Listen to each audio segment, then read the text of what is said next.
See Brown in your face. Have you heard of Everything at Once? Do you know about Everything at Once? It's internationally known. Aliens listen to it. It's the best ever. If there's something you're looking for in the 814, or feeling a little bored and think there ain't no more, check out Everything at Once and allow it to be your source. It's that raw podcast that's always showing support, highlighting the scene. No need to take I-90 to Peep or 79 to see how it be. Interviewing your locals with mindsets that are global. Innovators and creators on every single upload. So much going on in the EPA. Incredible content. Everything at Once will keep you up to date. Amazing guests. What you doing? Come through and hang with Tony and Dave. Community driven. Bringing everything at once from around the way. Everything at once from around the way. Hey. Please listen. We love you. Everything at Once. Everything at Once. It's time to introduce this show. The best show on the face of the planet. Welcome, everybody. Thank you all for tuning in today. We want to thank our Patreon producers, Brian G., Josh W., Ian D., Nick G., and Sadie M. Patreon, it's an awesome way to support the show and say thanks. You can become a Patreon supporter by clicking the link below and choosing to be an intern, assistant, or producer level supporter.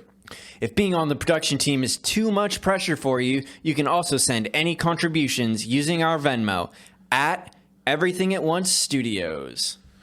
We now want to thank all the local businesses who supported this episode.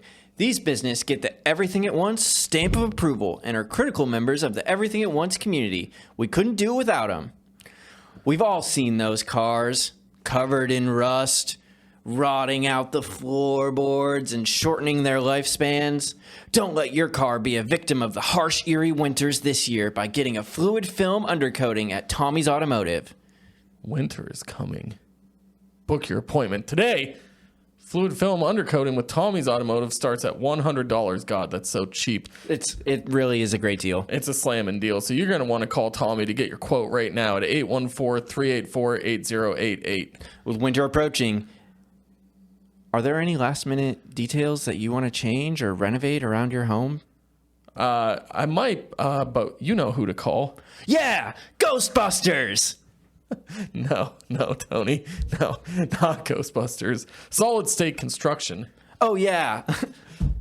Solid State. Yeah. Duh. Solid State takes pride in all their home remodeling projects. Solid State specializes in bathroom remodeling, kitchen renovation, window and door installation, custom design work, and more, including painting, flooring, drywall, sidewalk, decks. Get your free quote today by calling Nick at 814-397-7854. Solid people, solid product, solid state construction. You know, Tony, with all these renovations from Solid State, I think we might have kicked up some bad energy around here. Yeah, oh yeah. Luckily, we know just the people to go see. I know it this time. It's Ghostbusters. No, Tony. Our friends at Cauldron and Thorne. Wow. I feel really dumb right now, and I can't believe I didn't think of Cauldron and Thorne. The world's largest witchcraft and metaphysical shop, with everything a person needs to channel the spirit world. Practice some self-care. Find enlightenment. Curse your enemies. Protect yourself from your enemies. Bless your friends. Cleanse your space from negative energies. You can check out all the magical wares available for these different practices we all love and enjoy at Cauldron and Thorne, 2724 West 8th Street, or online at cauldronandthorne.com. This week, we have an incredible guest for you. Hello and welcome, Anne. Thank you for coming on the show today. You're welcome. Thanks for having me, Tony. It's so exciting. I have so many questions for you, and I want to just introduce you a little bit. Anne is the director of the Erie Arts and Culture, and it's a really... I don't really know a whole lot about the program, honestly. I just see all of your stuff all over town. You guys are hosting events. You are offering grants to people for different artistic projects. You're trying to beautify Erie, and I think those things are all really great. So why don't could we start with just like what exactly Erie Arts and Culture is? Sure. Erie Arts and Culture is a resource connector. We provide resources to people. We make sure that people have the connections that they need to succeed in ways that matter to them and that they envision. So we have a number of different programs. We do have endowments that were set up for us to create grants from and grant programs. So we have grants for individual artists. We have grants for organizations. Erie Arts and Culture back in 1960 began as a fundraising mechanism for United Arts Fund. So we funded a handful of arts organizations in Erie. And over the decades, it's transitioned into this organization that has the partnership with Pennsylvania Council on the Arts. So in addition to those endowments that we have from people who thought highly of the work that was being done, we also have grants that are made possible by the Pennsylvania Council on the Arts for the Creative Entrepreneur Accelerator Program, Creative Sector Flex Fund. Creative Entrepreneur Accelerator Program is specifically for people who have creative businesses, and they're micro grants. So they have to be vetted by a small business development center. They're referred to us by that referral partner that says, yes, this person's ready to apply. So they have their business plan together, they have their finances together, they're ready to roll into what they need to do. And they're given a micro grant that they say, I need to buy a computer. They can buy that computer. They need it for marketing. They can use it for marketing. So it's really meant to support people the way that they need to be supported in their businesses. The Creative Sector Flex Fund is for arts organizations with like a smaller to medium-sized budget. The minimum budget the organization has to have is $10,000, and I don't remember the cap, but it's maybe $200,000. So it's like a smaller to medium-sized organization. And that's a flat $5,000. Cool. So again, that process really aims to support organizations in operating costs and project costs. We have arts in learning. So Pennsylvania Council on the Arts provides grants for artists in residence to work in schools or nonprofits or community centers with people of all ages, all abilities, all backgrounds. And we have a review process for artists who want to be part of the program. They have to apply to be on the roster. And then they're vetted, they're interviewed, they have to go through clearances, they're ready to roll, they're mentored. And then we also have a Poetry Out Loud program, also funded by the state. That's a regional competition that leads all the way up to states. So it's a competition that begins here, they move up to a larger competition, and finally the state competition for teenagers to recite poetry. And they're provided a canon of poems to choose from, and then they have a competitive recitation. That's awesome. Yeah, and then go ahead. We've actually had like a few of your resident artists from out of town on the show. Yeah. I think it was before you came into the position. And I want to mention that you're like super new at this, so it's very impressive that you have such a thorough knowledge already of the program and knowing all the way back to when it started in the 1960s and the endowments and everything that goes on. It's good to see a director that appears to be like hands-on and involved in all of these different things. Yeah, it's important because we also support diverse cultures. Like that's another thing that we do. We have a folklorist in residence who is actively engaging people to celebrate, document, and honor their cultures. And this region is so culturally diverse. I mean, we have a major center here that we accept refugees, new Americans, immigrants. So it's really important that we continue to support that social fabric. Absolutely. And how did you come into this position?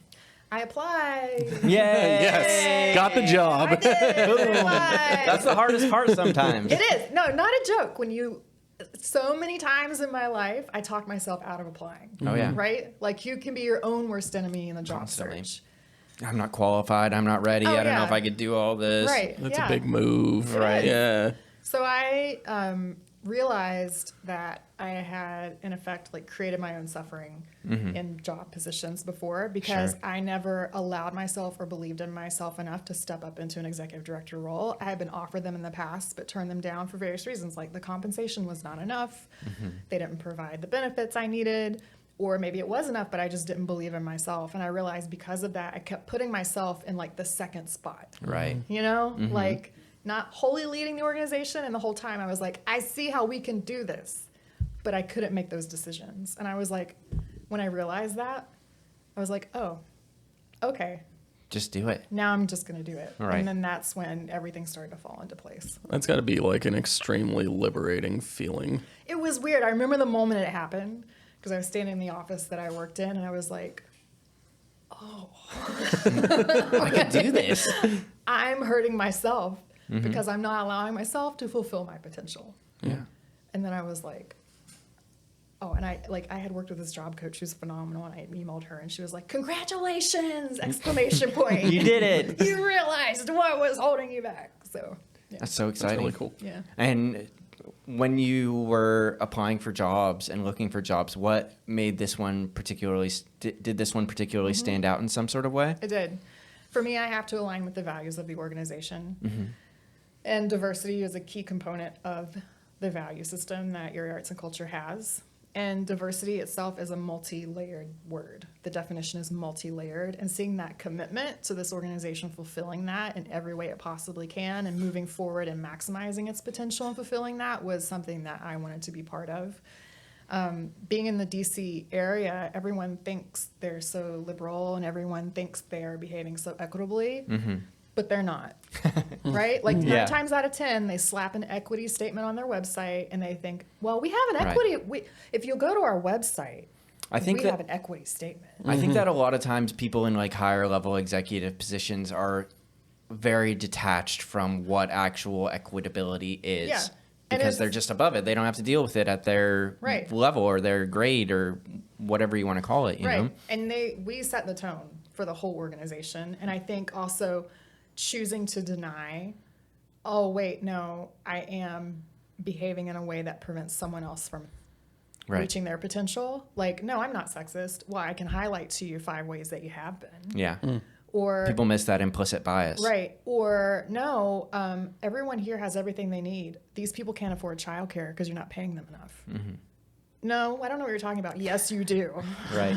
Come on, let's get serious here for a Yeah. second. Let's get real. I feel like it's easier down in like the DMV area with all those people and all this, world changing stuff going on for those kind of things to slip through the crack. Like Erie is not the smallest place in the world, but it's a small enough place where you can't get away with, Yeah. too many gaffes, without Yeah. being called out for it legitimately. I think in a region, I do miss my anonymity, right? Like you can. Mm-hmm. Yeah, I be probably would have been a anonymous. lot harder to find a director of a big organization like Erie Arts and Culture in like Washington, D.C. or something like that, or It's Pittsburgh. kind of amazing that, when I was a classical singer, I studied in that area, right? Because that's where I went to school. And one of my teachers said, you're not going to have a career here because they don't accept people here that were born or raised here or that started here. You're going to have to go somewhere else to build your career, and then they'll want you back. And I think that is also the way that it is a lot of times with the job market. Right. Like, particularly in the arts and culture sector, most of the time, they want to bring in someone else that, but they worked in New York City. Right, Or yeah. like, they worked out on the West in Los Angeles, whatever it is. We want them to bring what they did out there here. Exactly. But why does that make it shinier than someone who's from there? Exactly. So I just, it is challenging to live there in general because the cost of living is so high and the population density has increased significantly. Sure. I have amazing friends from there. It is a beautiful place to be. But I think for me, needing to take the next step in a way that my values aligned, I could go to a place and be fully supported, fulfill my potential, and be able to support other people in doing the same. That's really what made me say yes to this. Cool. Did you know anything about Erie Arts and Culture? Have you ever been to Erie before? No. So you're brand new, I checking know. everything out. Yes. My first visit here in April was my in-person visit. And I remember sitting there at the table with the board members, and I was like, this place is like a best-kept secret. Yeah. Like, how does no one know about this place? That's the way a lot of people view Erie too, that come here on vacations or on trips Yeah. or move here, Yeah. unless you're in college. Yeah. And I will say, like, I've lived in other places, and I understand that visiting a place and living in a place are 2 different things. But I've lived here for 4 months, going on 5, and I can say so far that I've not had that experience where it's different to live here than it is to visit. Yeah. Like, I've not had that mismatch happen. There's the cat. Studio manager. Studio manager. Hey, buddy. You go to room for a second. You want the almonds, don't you? She wants to wreak havoc on Yeah. everything that's in the basement. Is it she? Yeah. Yeah, her name's Gideon though. Gideon. Usually the yellow tabbies are boys. so Exactly, that's she's good. rare. She's Gideon's usually a boy's name too, but she was thought she was a boy when she was a kitten because it's kind of hard to tell with Yeah. them. But she is a girl. she's a girl boss. She's a girl boss. Yeah, don't girl boss too close to the sun though, or you'll end up being a podcast studio manager like she Right. is. Exactly. Erie's got a weird dynamic though. Like, it's like best kept secret, but we're just like we're right in the middle of Buffalo, Cleveland, and Pittsburgh. So we're around like just three pretty significant markets, and I don't know about like people coming from the outside or like best kept secret. I really feel like people here are like, Erie's cool. It's not as bad as people think it is. but there's so much more going on. Like, I know so many people that just on a weekend are just going to Cleveland, or like, I'm going to take a day trip to Pittsburgh. Like, it's just so common around here. The grass is always greener. Yeah. Right. Yeah. It's hard to be grateful for something that you've grown up with or been around a lot, for sure. And it's nice that those places are close too, because you can go check it out and you can be inspired by the things that are available in a bigger city like that and be like, hey, I want that here, or I want to do something similar to that here, because Erie's always been a little bit in about like 10 years behind, I would think, Really? a lot of other places. No. Yeah, maybe not 10 years. Stop that. Like co-work spaces. Oh, and those a whole are bunch overrated. of a whole bunch of other stuff too. You're right where you need to be. Okay. Right? Like, this city is right where it needs to be to take its next step. I mean, this has nothing to do. Well, it absolutely has. Everything's tied together. The only reason I agree with Tony is that we've like consistently been behind economically compared to other places. Like the poverty in the Erie area is a very real thing. Mm-hmm. So that's just like a struggle that we have to deal with. And the arts are such an important way for people to like express themselves and learn to grow beyond what they can see directly in front of them. So I think it's a really cool thing that you're diving like headfirst into this. Yeah. And I'm not trying to say that it's bad that we're behind or we should be further ahead or anything like that. I'm just saying that there's certain trends and certain things that make their way a little bit slower than they do to some of those bigger cities. And that's not wrong or bad or anything like that. It gives us the opportunity to grow in different ways and learn from what other people are doing. And I think Erie's in a sweet spot, actually, like being in the middle of the triangle or in the upper middle of the one of the lines of the triangle. I think it's almost kind of like a moment of luxury to be where Erie is, because I've noticed, and people said this to me when I moved here, like there have been all these plans created, but it's never gotten over the cusp of that plan happening and taking shape and being put into motion, into reality to accomplish what we see needs to happen economically, industrially. And I think now, for some reason, I kind of feel like there's some momentum that's happening now. Absolutely. In a really significant way. And I would just hope that it's done in a way that people who live here can benefit from it. That can take advantage of that and move up the economic ladder. Right. Because of that, instead of being priced out or gentrified out, that they can be part of that growth. And you see that a lot with like big corporations kind of swooping in and saving. They want big corporations to come in and save our city, or bring the jobs here or whatever. And a lot of like there was an Amazon plant that was supposed to come in or that we were in the vibe for, and I was like, thank God that we didn't get an Amazon place here with all of these, how they're treating their workers and the strikes that are going on and everything else. It's like, no, we don't need that. We need to grow ourselves in our own way, in our own special capacity, with people from here that know the area and are willing to upgrade the area, and not looking for this outside entity to come save us, whether it's a corporation or government or whatever. We need to save ourselves. I think that one of the awesome things I've noticed about Erie is the number of small-owned businesses, or small businesses that are locally owned, family-owned. That's not something that I've seen in a long time. And to know that some of them are generational, like it's been passed down through the family. I think that is something that's very unique and will bode well for the future, because some of these businesses that I'm seeing, like they have their products produced at a scale where they're in stores to be purchased. You don't necessarily have to go to their one shop to buy it. And I think that's a really good sign, because if they want to scale to larger, to go regionally or at the state level, or sell their goods and products at the national level, they have the potential to do that. Yeah. We've had guests. What I believe it was Nick and Jessica from Menagerie Studios gave us this nugget that we go back and use again and again. Erie, unlike like DC or Pittsburgh or New York, they called it's an unfinished city. There's like room to create and build and grow, where there's not so much competition. that you get lost in the fray, or that it's impossible to, or, close to impossible to start grassroots and really expand and grow. And I think it's just like a unique opportunity that this particular city presents that, a lot of bigger places don't. I definitely feel there's a lot of possibilities here for everyone. I do feel that way, even though people are in different situations in their lives where they're not quite sure that they see what they can do next or how they can get the resources they need to do the next thing. But I feel like there are a lot more possibilities here than I've encountered in other places.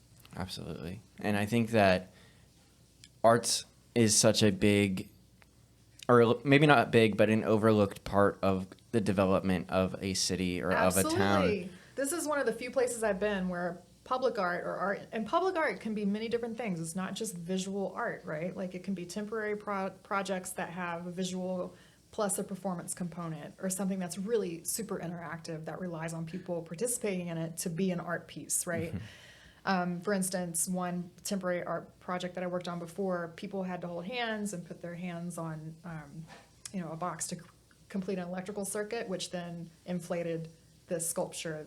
And it was just amazing that people had to join hands to create the electrical circuit that enabled that air to inflate the sculpture. But where was I going? You were talking about the interactive art and how it's important. Yeah, so what I'm not seeing in Erie is like an integration of art into the development that's happening. And I think that's a huge opportunity for us as Erie Arts and Culture to look. People want us here. They want us to do that type of work. So how do we participate in that in a way that supports local artists and local creative entrepreneurs? Like that is key, because the thing about arts and culture is it is the first domino. It creates social capital, which is trust and relationships that communities absolutely have to have in order to be healthy in all their other facets. People want to be in a community where they're well connected, where they're supported, where they have all their needs met. And when they have that and they want to be here, businesses will want to be here too, because you have people who want to stay here, so businesses will have less turnover. It's worth their investment to build and create here. So arts and culture are very much often the first domino that falls in that community development, in that economic development. And it's such a crucial part that it's a huge opportunity for us to be part of that. And now is the time with all of this amazing development and redevelopment that's happening in Erie. And I think, to the idea of it's an unfinished city, I think cities always go through this cycle, right? And it's been so well documented around the world that there are these boom and bust cycles in cities. And so this idea of the sustainable city that we really came into the conversation like 10 or so years ago, like what does it take for a city to avoid the boom and bust cycles that they're in and to be affordable for people of all economic levels to be in them and to be healthy? That is a question that I don't know if it's being asked because I'm still getting to know the city, but that's a question that we could be part of answering. Definitely. I do know from like an aesthetic level, I always, no matter where I go, whether it's here or different cities, different areas, I always feel better in parts of a city where there's just any kind of art. It just makes you feel better. Yeah. Just moving around and seeing beautiful things. Absolutely. I think we're all innately artful. We're born artful. Like that's why there are drawings on caves for many reasons, but to think that that was an instinct and how to communicate was to draw something, to leave that legacy. Definitely. Like I think we're innately artful. And so to have that, I think we resonate with that because that's part of who we are as human beings. I think that I thought this was so interesting to me when I was reading your bio on the Arts and Culture website. It said that, when you were asked when you were young, what you wanted to do, it was to help people, and then it turned into be in service of people. Picking like art as like the way to be of service is just like such an interesting angle, in my mind at least, to take, because I always think of like artists as, they give, art is like given to the world, but it's more like an internal thing. And mixing it with like wanting to help other people is just, or be service of other people, is just a really cool thing. Oh, thank you. And I think that's why that was a big reason why I stopped singing and I didn't want to make a career in classical singing. That was ultimately what made me move away from classical singing, because it is something that's very focused on the self. And your life revolves around you in a way that you don't communicate well with other people because you're very introverted.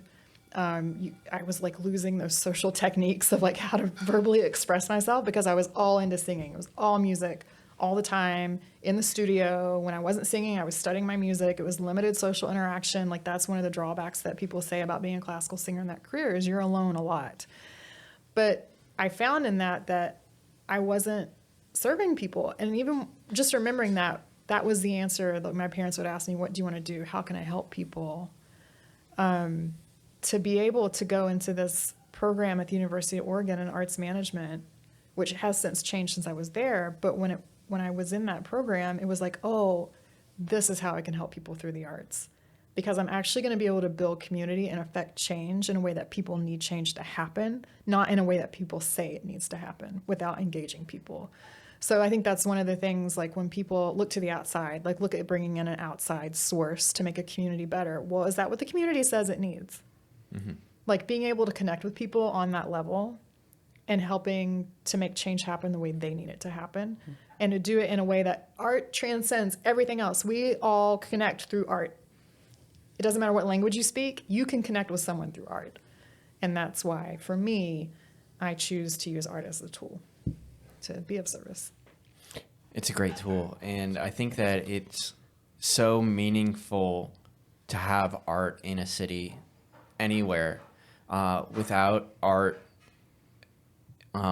things get like really boring, I think. Oh, yeah. And I like visual eye candy that I can look at and whether that, and like, it doesn't even have to be necessarily like what you think of, what is commonly referred to as art or one of the fine arts, which is like painting or sculpture or whatever. It can be like the construction of a building, Yeah. or the architecture, or a railing, or any of the different things that go on, or Yep. a pathway, or any of these cool things that we see integrated with nature and the parks around here, or with the lake.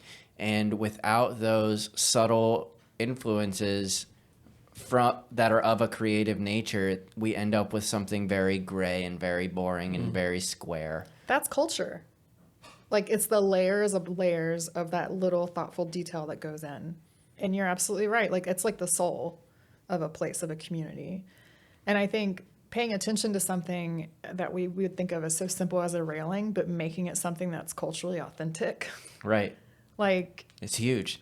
And I think that's what gives that culture is what gives a city its personality. Those are the things I like about visiting. Well, not to say that I don't like walking around downtown Erie, but like in Pittsburgh or in somewhere that I'm not used to, or New York City or Baltimore, DC, any of these areas that I've been to or visited, it's the culture that permeates through all the things that are around it that really attract it and make me think, hey, it would be okay for me to stay here, or it would be okay for me to live here, or no wonder all these people are so happy or enjoy their life or would be attracted to a place like this. Yeah. And I think that's so important for any area, especially one that is trying to be up and coming and grow and attract new and diverse people. And we were just talking about this recently with Tyler about how Erie has such a big population of students, especially like artistic students. Like Mercyhurst has tons of arts programs. Edinburgh has tons of art programs. I can't really speak so much about Gannon, but I'm sure they have arts programs too.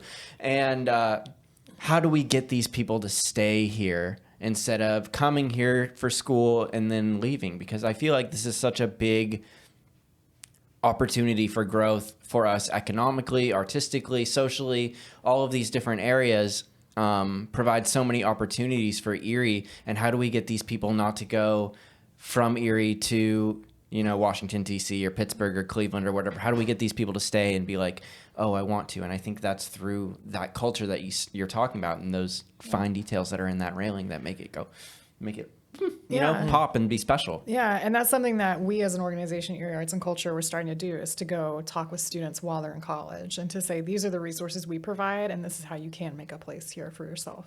Absolutely. And to have your business if you want your business, or what can you do for employment? What would it be like to live here as an artist or creative entrepreneur? We're starting to engage more with that population. I'd imagine, I don't know, so maybe I'm stepping over the bounds here, but I'd imagine too that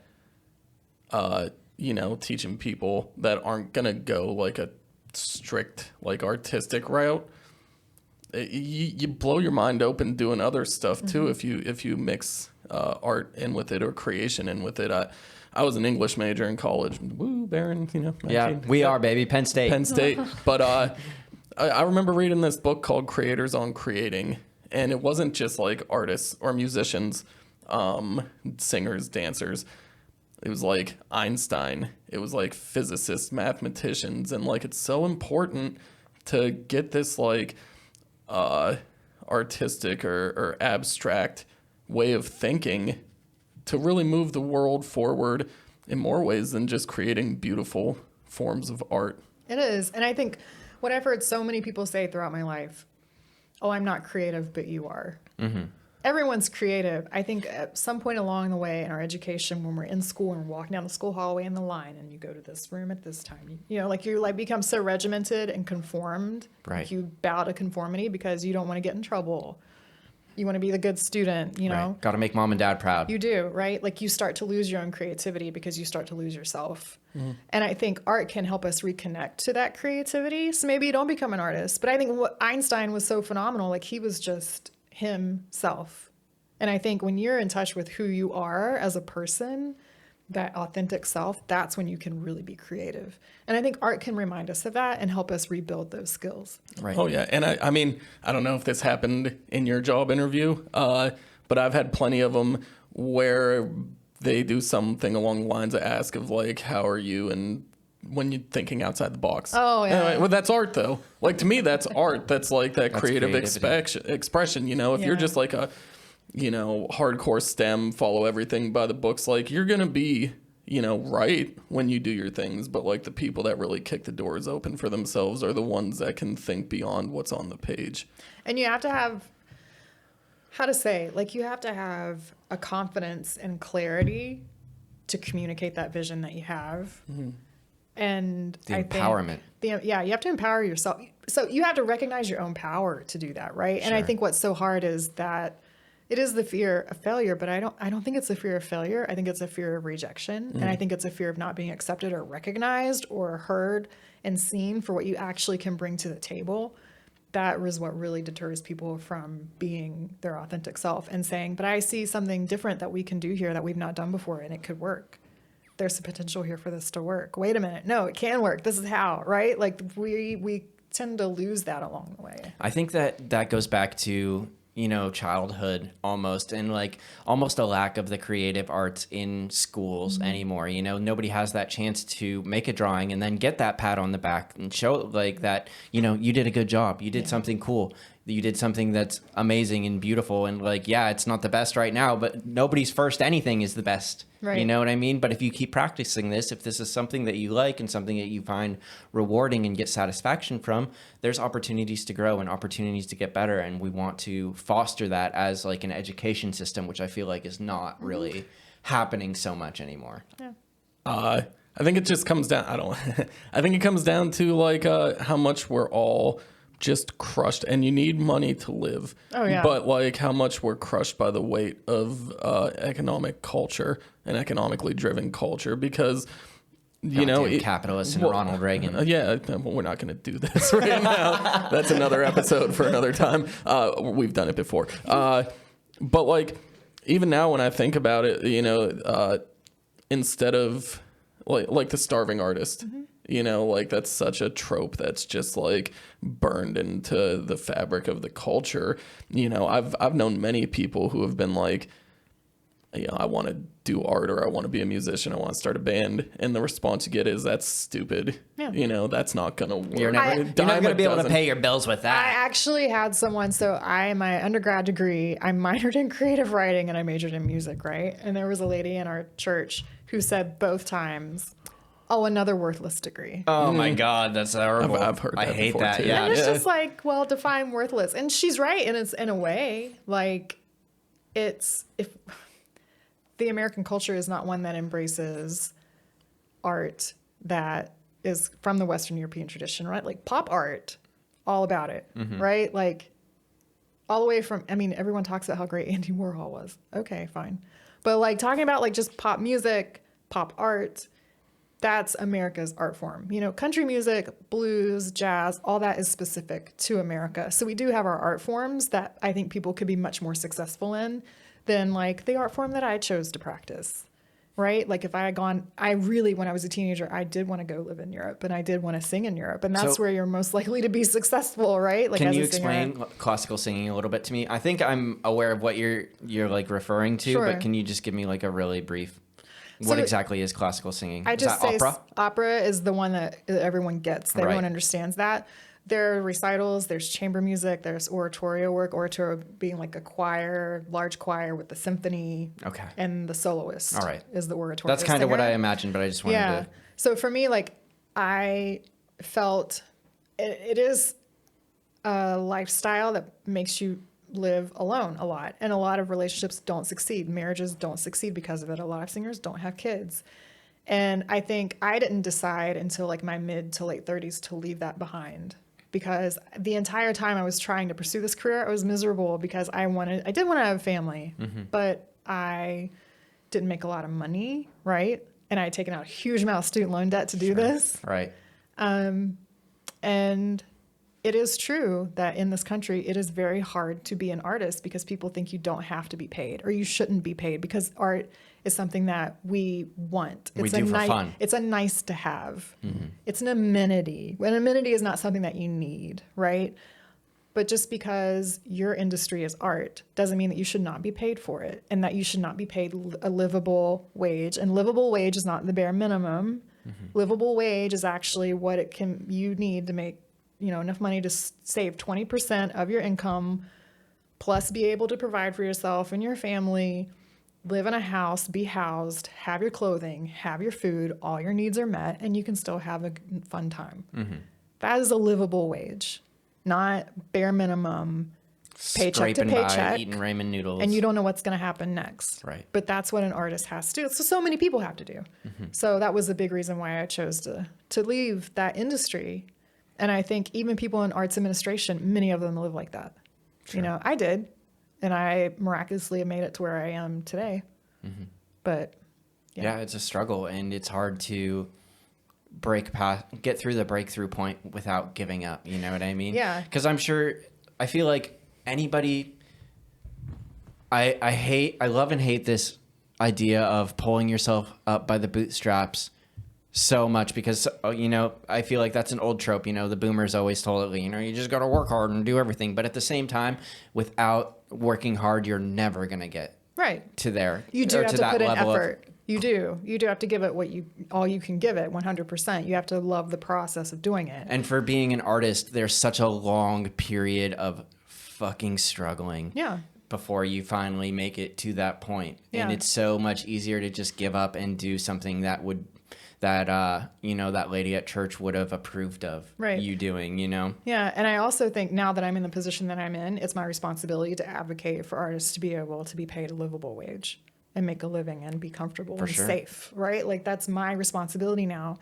And I think that a lot of arts administrators, when they reach an executive level position, they don't do that. They don't even advocate for their staff to be paid well. Right? When I think of arts directors, a lot of times I think of very privileged people. They can't. Yeah, well, that's because, you know, going back to the 60s when the nonprofit designation was created by the IRS, let's just be honest. It was for wealthy people to avoid taxes and for wealthy people to offload their wealth so that they could have a legacy that they wanted to have. Right. So they could pay their family members to run the organization that they founded, right? Or wealthy... Just to be honest, wealthy women, the wives, ran the organization and they didn't need to be paid because it's a nonprofit, right? And they already had tons of money anyway because the husband was wealthy. So, or the husband did it because he's retired now, so he can. So it's like, I think that root of this system that we're in today with how an organization is structured, it began in a way that wasn't meant for people to be paid well. And it was meant, and if you were getting paid well, it was because of your coming from a place of privilege and knowing the right people and having the correct backstory and knowing the right people to be put in front of a wealthy enough patron to support you or buy your art or give it that value that so many artists are looking for in their art, to be assigned to it. You know what I mean? To be like, oh, this is this painter or whatever, his paintings are worth $10,000 Because someone said so. Because somebody finally said so. You know what I Right. mean? Somebody from a prestigious place finally gave it that intrinsic value that it needed. Whereas all of these other people, their stuff is, you know, $20 at Arts and Drafts or where, you know, any local gallery or whatever. You know what I mean? Obviously, that's a little low, but. No, but I mean, again, like that's for us to advocate now. And for me to be able to say to people, well, let's stop and think about this for a second. Like, no, I think we should pay people what their value of their work is. And how do we define the value of work? Your number of hours. Like, and I want to ask people who are making these decisions, like, would you work for this amount of money? Sure. If the answer is no, then why would you expect someone else to do the same? So, like, to be an advocate for artists, to say, you know, how do we set the standards of what value is for art and for hiring an artist, for, you know, collaborating with an artist? Their work needs to be valued too. And for me to continue to advocate for that. I really like that your resident artists are also like teaching artists as well when they come into town. I know that's a big part of the program from the people that we've talked to, is that they, you know, organize different lectures, teaching sessions for whatever it is that their art may be. Yeah, I think so. That was a program that was sort of like a pilot for the last strategic plan. And as we head into the next strategic, which we're in the strategic planning phase now, what are we carrying forward? It's a pilot that worked. Is that a pilot that we want to make a long-term program with? Because we do have other artists and residents who do teach, and they're working with people who are differently abled, and you know, they're economically not as advantaged as some people. And I think for us to ask the questions of how are we going to serve the community with maximum impact, I think that will determine the types of residencies that we have going forward. And the educational residencies have been highly successful. Sure. And I think that those talks that are given by artists and residents to let people into their process and into their world so they can get to know them better, I think that's also highly valuable. Oh, yeah, incredibly important, especially seeing a person that looks like you doing something that you want to do and being successful at it really, I think, is so beneficial in people establishing their own dreams and their own goals. Like, hey, you know, this person did it. They are like me. They come from a similar background, a similar heritage, similar culture, and they're doing it. Why shouldn't I be able to do it? You know, maybe I just need to do what they did. I need to spend some time with this person, learn what they did, and do the same to the best of my ability in my own way to reach that level of success where I can be, you know, independent and support myself and do what I love to do. I think mentorship is important for every single person to have. And I think what's surprising for me to look over my life and be like, I learned what not to do from people I would never have considered a mentor. So being aware of like the people you purposefully connect with to learn good, constructive things from, and then often it's in hindsight, or maybe even that immediate moment of like, well, you just taught me what I will not do. Right. Oh, yeah. I mean, that's so important. It's just having that recognition and that awareness to see like, oh, okay, yeah, don't do that. Oh, yeah, absolutely. And I think the awareness of like what you have to know yourself, you have to get to know yourself, have some really honest conversations with yourself that builds your awareness of what's going to work for you and what's not and why. And I think it's important to hit your head a couple times too. Yeah, you have to. At least for me, anyway. I need that head hit off the wall a couple of times before I learn my lesson. Most of the time, 75 to 100 times. Yeah, that's why that foam is on the wall. Exactly. Yeah, just in case I need big indents in there. You know, yeah, it covers up the holes. That's what that indents for. The flag there is covering up. That's personally mine right there. Oh, okay. Oh, sorry.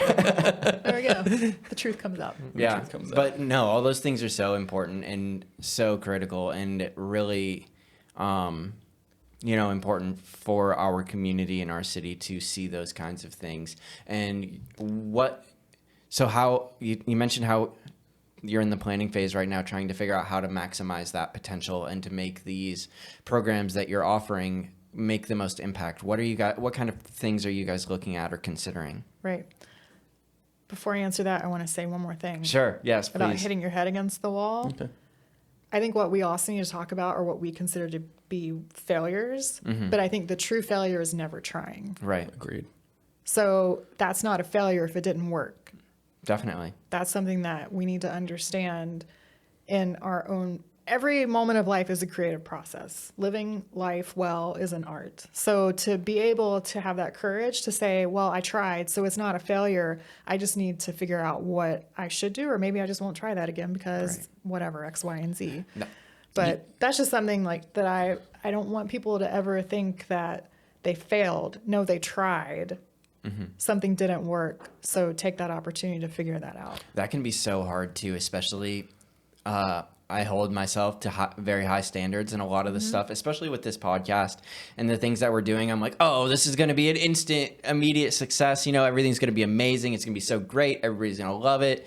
And there's going to be 1 million people and all of this stuff. And being able to accept that my reality is not quite meeting my expectations, but it's still acceptable. You know, it's still good. It's still great. It's still progress. And you're planting seeds now that you're not seeing the growth of yet. Exactly. That's a lot of times what I tell myself is like, you did what you could do. Now something else has to happen while I'm busy over here. Because you don't know what the future will be, right? And how are you defining what success is?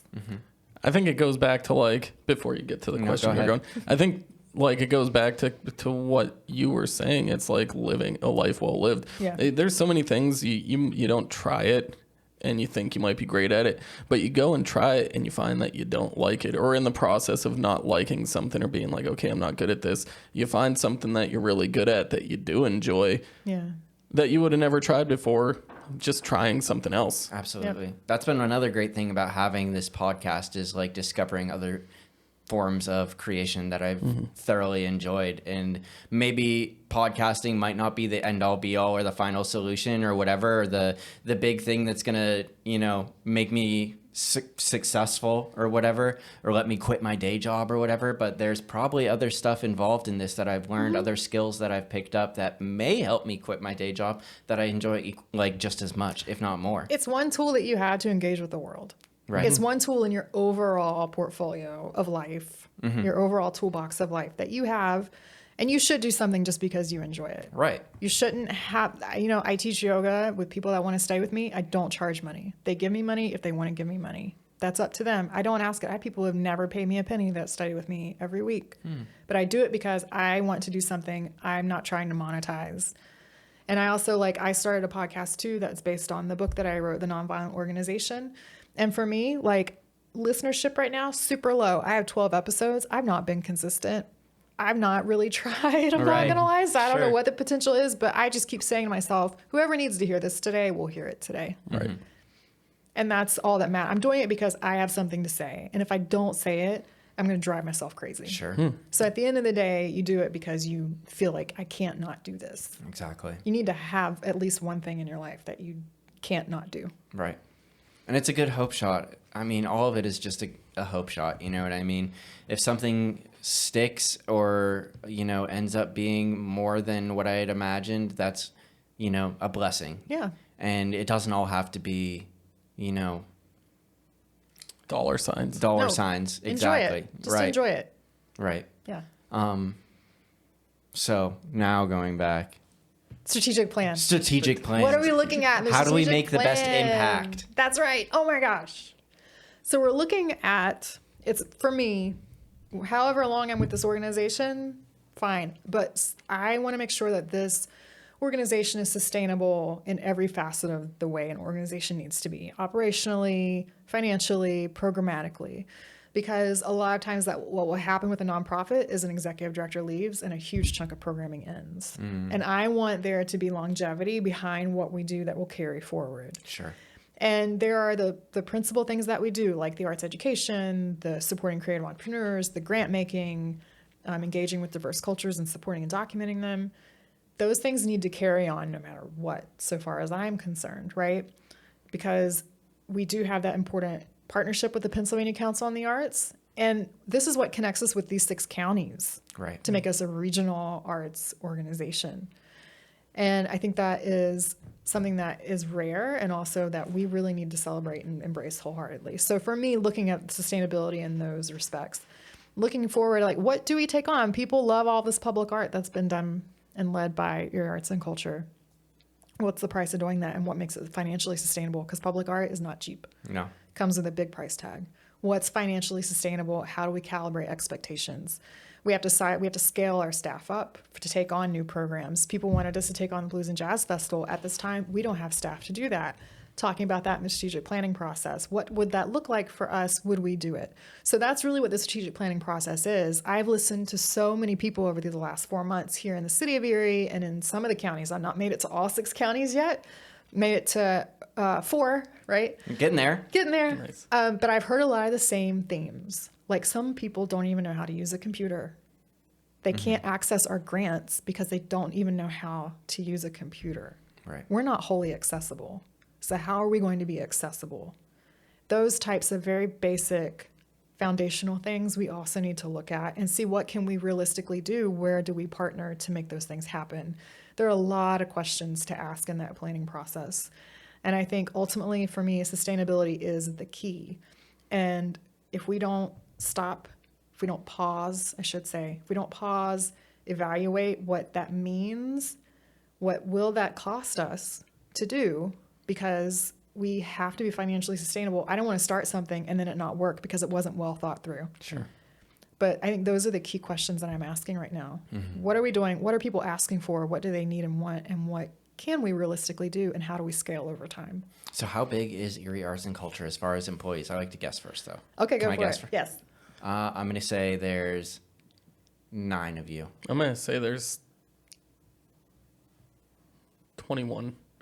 Okay. So I don't know how many artists we have on our roster, but if you want to count No, we're not- contractors. I don't want without artists. So just Without like, artists, just staff. Okay, so core there's staff. me. Then I have 2 program officers, a development manager who will be soon. The title's changing because she was hired as a development marketing manager, but I'm now hiring a marketing manager. So it'll be 5 salaries. she a new so hire? development director, just started. Oh, 3 I weeks wonder. ago. That's so funny. Yeah, and now I wonder if I worked with her.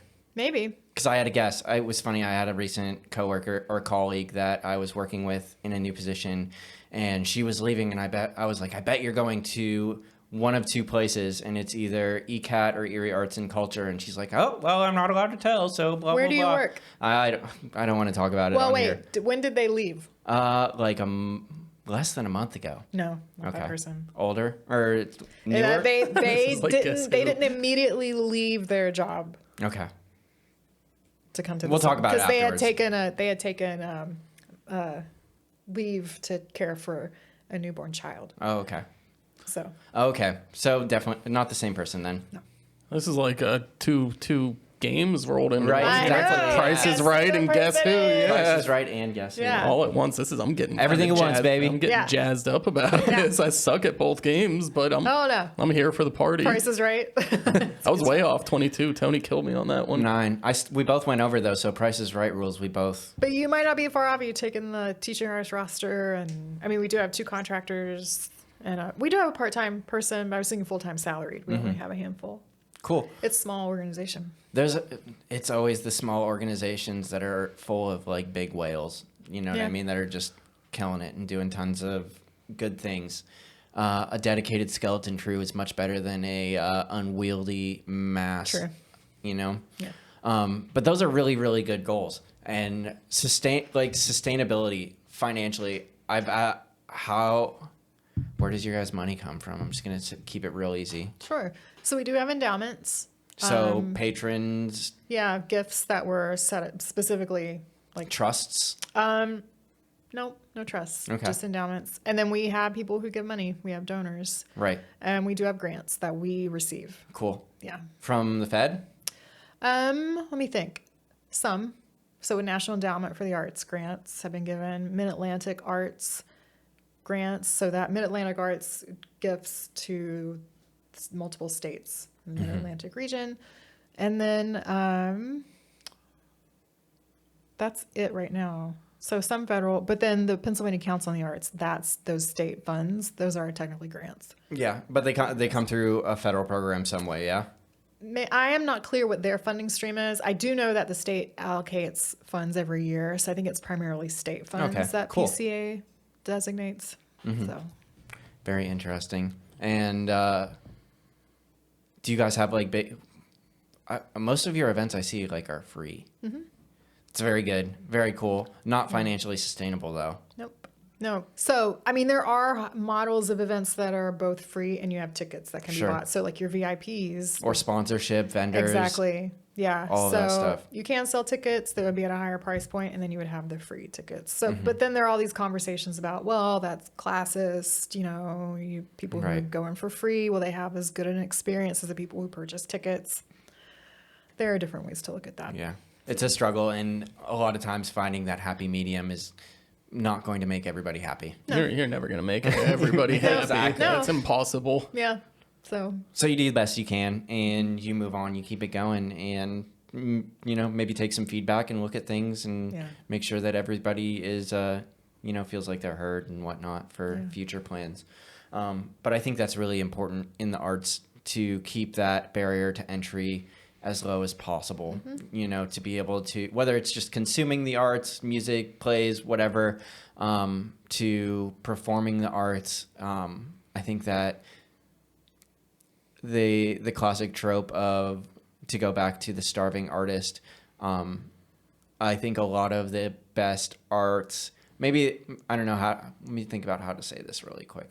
So I like that a lot of arts are accessible to the disenfranchised and lower economic status of people. And I feel like a lot of the best art that I've seen have come through those people that know that struggle and have gone through some serious character development through that struggle and gained that knowledge and that self-awareness to be able to express those deeper, more difficult emotions that a lot of people haven't, I don't want to say that people haven't gone through, but they've really sat with it. You know what I mean? They've been there with that, with those feelings, and not seen the way out, and had to make their own way out and create those kinds of, through the creation of these arts, I think so. But at the same time, I don't want to forget that there have been major pop artists who have gone on tour, world tours right now,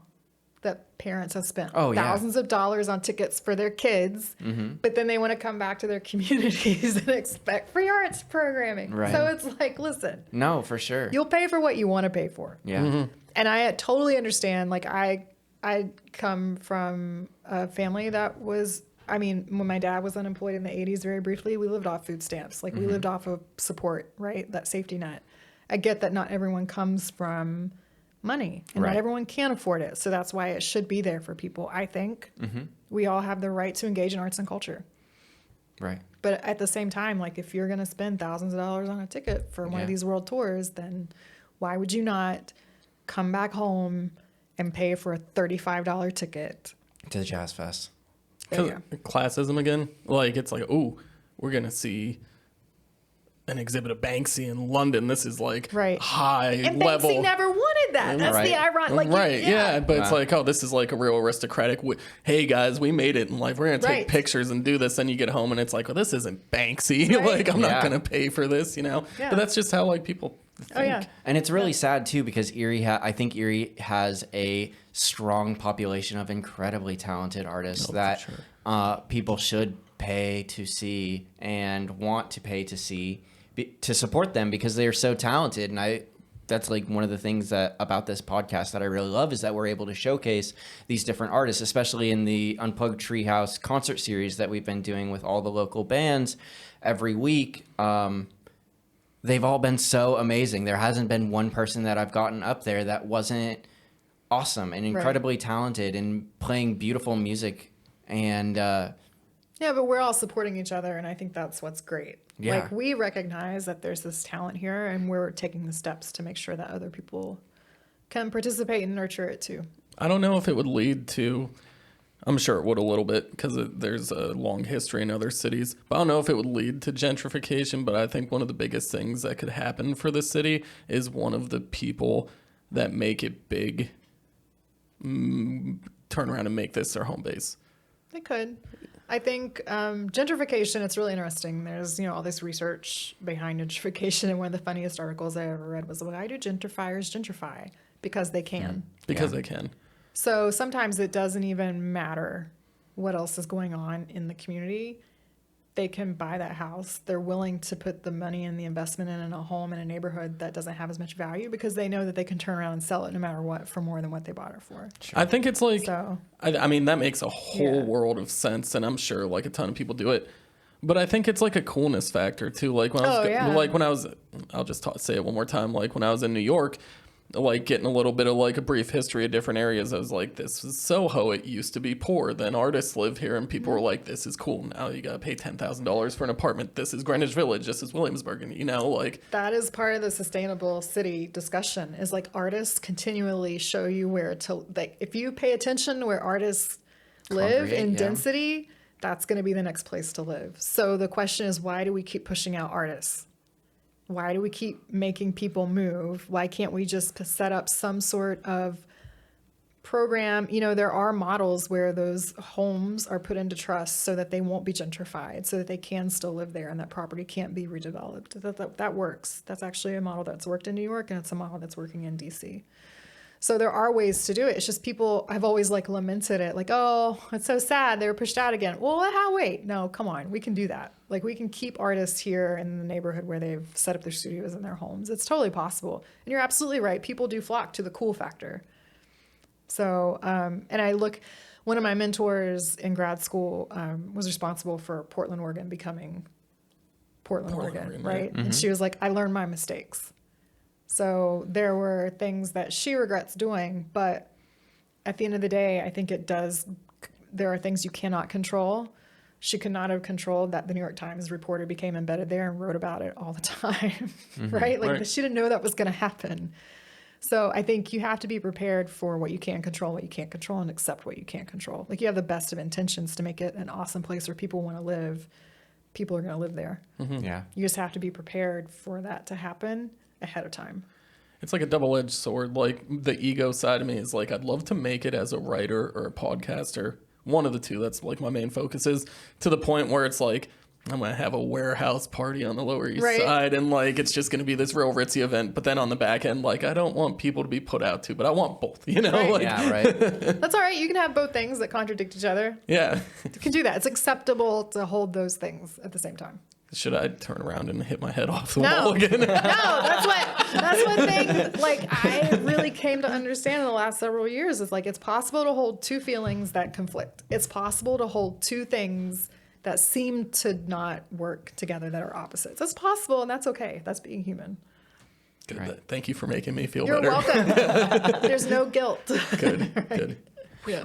And it's an interesting dynamic too to see those kinds of places flourish and populate, and the competition that comes with the people wanting to flock to that area and moving people out and sending the people that live there hopefully in a better position but away from that. And it's disappointing that the expansion occurs and it makes these big sprawling areas of gentrification, you know what I mean, or exclusion zones, and it seems almost like the natural way of capitalism, so to speak, you know what I mean, or the Well, market. yeah. I mean, governments need tax revenue. Sure. So they want home values to be higher. They do want people to move in and live and increase value in the homes. They can charge more for property taxes if they charge property taxes. Right.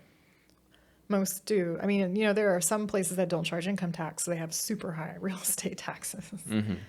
But yeah, that's why local governments want that to happen. Right. So then you can fund your services, your firefighters, your EMTs. Of course. So- And it needs to happen too. And hopefully the people that the people that were living in that area are set when they decide to sell that place, if they decide to sell that place, are leaving with a good chunk of change or money from the Hopefully. increased value to buy someplace that is, a better position, a better place for them, Hopefully. Hopefully. Yeah, fingers crossed, right? Have you ever thought about, and maybe I'm wrong on this, so correct me if I'm wrong, because I'm a little ignorant. Oh, please. But have you ever, I was just thinking while we were talking, like it's such a interesting juxtaposition. I know you said when you were doing like the classical singing, like being the actual singer is a struggle, but that's like the form of art that I see as just like the most like elite form. Have you ever, if it's not, you can correct me, but if it is, have you ever thought about how you could make like the more, aristocratic, egalitarian forms of art more accessible for people that can't really afford it? I think so. I think there are organizations that are doing it. I think just if you look here at Erie Philharmonic, they've actually done free concerts in parks, and they've gone out into other counties and done free concerts in parks. I think that is really important for people. And this is one of the things that just like really drove me crazy is this concept that if you're in a classical art form that has this tradition that does date back to aristocratic, like kingdoms, right? Like you're Right. part of a court. Like who's the superior politician or who's the superior king, right? Or they literally would show that by the singers that they had in their court, Sure. right? And the artists that they were benefactors of. I think that this mentality of I can only do my art in this space is not accurate. And I think that the organizations that are in the classical art forms that break down those barriers for themselves and take themselves out of that space and where people can be with them, those are the ones that are succeeding. And those are the ones that people learn about and begin to understand. Because honestly, like if you hear even symphonic music, sometimes you will be moved by it, right? Like it's a language. Music is a language that, just like visual art's a language. How do you talk about it?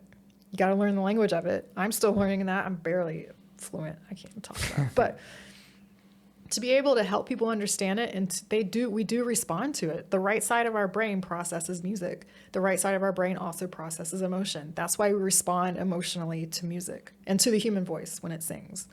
So the more that we can say, you know what, I don't have to be on a stage in an auditorium to do this, those are the organizations, and those are the dancers, those are the singers that are succeeding. I'm going to say I feel like there's an interesting spot in there too, because the smaller stages for the classical artists are the ones that are oftentimes struggling at the same time. And what's ironic is in Europe, where these classical art forms began, those auditoriums might seat 200 people. They're very small. And every little village, every town practically has one. I mean, that's how much it was central to their lives. Might seat 200 max. So I think in this day and age, the classical arts in general, whether you're playing a violin, whether you're dancing, it is all very hard on the body. So that's why they can only do a certain number of shows every week. So that's why it's beneficial to be in the biggest auditorium you can be in. Right. Because you get maximum ticket sales, supposedly, if you're doing well. Maximum ticket sales for fewer performances. I'm going to save it for after the show, but I have an idea that sounds really good. I mean, it might not. I just want to say it out loud to you guys. It's probably been done before, but I just got what I feel to be a brilliant idea. Too bad, listeners. Sorry, guys. I don't want to get into it. Maybe there will be a blog post about it. Okay. I'm trying to get Dave to write more blogs, everybody. You guys should message him and tell him that he needs to write more, because that's his goal and that's what he needs to do. And I feel like we could keep talking forever, for like another hour probably. But we are coming close to closing time. So I want to thank you so much for coming on and having such a wonderful conversation with us. Thank you, everybody out there that listened. Thank you to all of our patrons, all of our sponsors. You guys are the best. You make sure that this continues to be possible for us and help us continue to improve and grow. Check out Erie Arts and Culture. Follow, subscribe, share, all of the buttons. Just hit them all on social media and YouTube. You guys are the best. We love you. Peace out, everybody. Goodbye.